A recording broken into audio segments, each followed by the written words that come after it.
వరలక్ష్మి వ్రతం వేళ విశాఖ పాత నగరంలో వేంచేసిన శ్రీ కన్యకా పరమేశ్వరి అమ్మవారు శ్రీ మహాలక్ష్మిగా భక్తులకు దర్శనమిచ్చారు.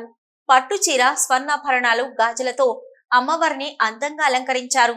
మహిళా భక్తులు అమ్మవారిని ఆరాధిస్తూ సామూహిక కుంకుమార్చనలు ఆచరించారు. తమకు సౌభాగ్యాన్ని, సిరి సంపదలను ప్రసాదించాలని, పిల్లా పాపలతో నిండు నూరేళ్లు జీవించేలా ఆశీర్వదించాలని భక్తులు అమ్మవారిని వేడుకున్నారు. అశేషంగా వచ్చే భక్తుల కోసం ఆలయ నిర్వహణ కమిటీ అన్ని ఏర్పాట్లు చేసింది.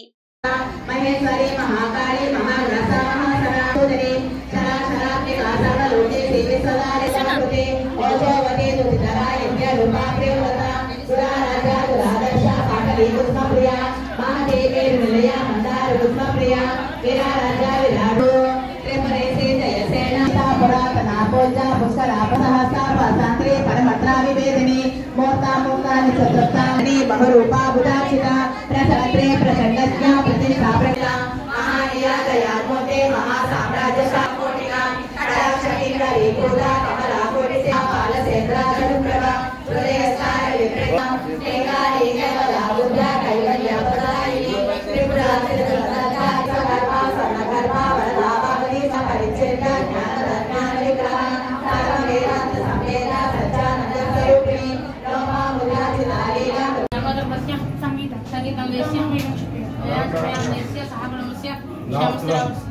బయటికి రండి అమ్మా.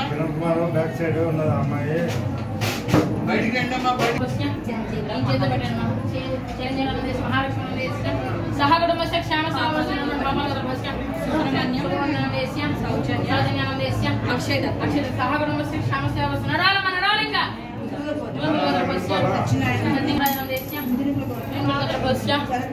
शरद पशुभवनं देश्य मालगणं देश्य जियामीनाक्षी देश्य सहकुटुम्बस्य श्यामस्त और वरदर्भस्य वेंकटरमणं देश्य पार्वतीनं देश्य गणमानं देश्य सौजन्यानं देश्य ललितसहस्रशीलं देश्य संविदा निर्वहणं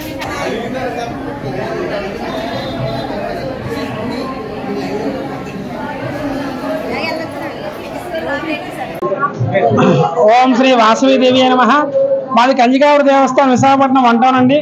నా పేరు రాంబిలి బుచ్చి భాస్కర్ కుమార్ శర్మ, ఆలయ ప్రధాన అర్చకుడిని. మా దేవాలయంలో శ్రావణ మాసం అత్యంత వైభవంగా కడురమ్యంగా చేస్తున్నామండి.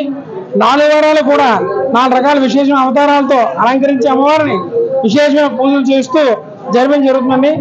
ఈ వారం 2వ వారం వరలక్ష్మీదేవి అవతార సందర్భంగా అమ్మవారిని పట్టుచీర కట్టి వరలక్ష్మీదేవి అలంకరించడం జరిగిందండి.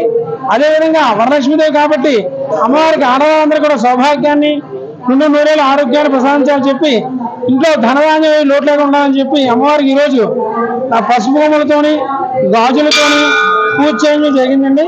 అదేవిధంగా పూజ అనంతరం కూడా అమ్మవారికి 250 నుంచి 300 మంది మహిళల చేత ఈరోజు 1,00,000 గాజుల పూజ అనే కార్యక్రమం చేయడం జరుగుతుంది. ఆ గాజుల పూజ అనంతరం ఎవరికి గాజులు వచ్చి ముత్తైదులందరూ కూడా పూజ చేసిన ముత్తైదులందరూ కూడా ఇచ్చివేయడం జరుగుతుంది. అదేవిధంగా సాయంత్రం వరకు కూడా అమ్మవారి దర్శనం ఉంటుంది.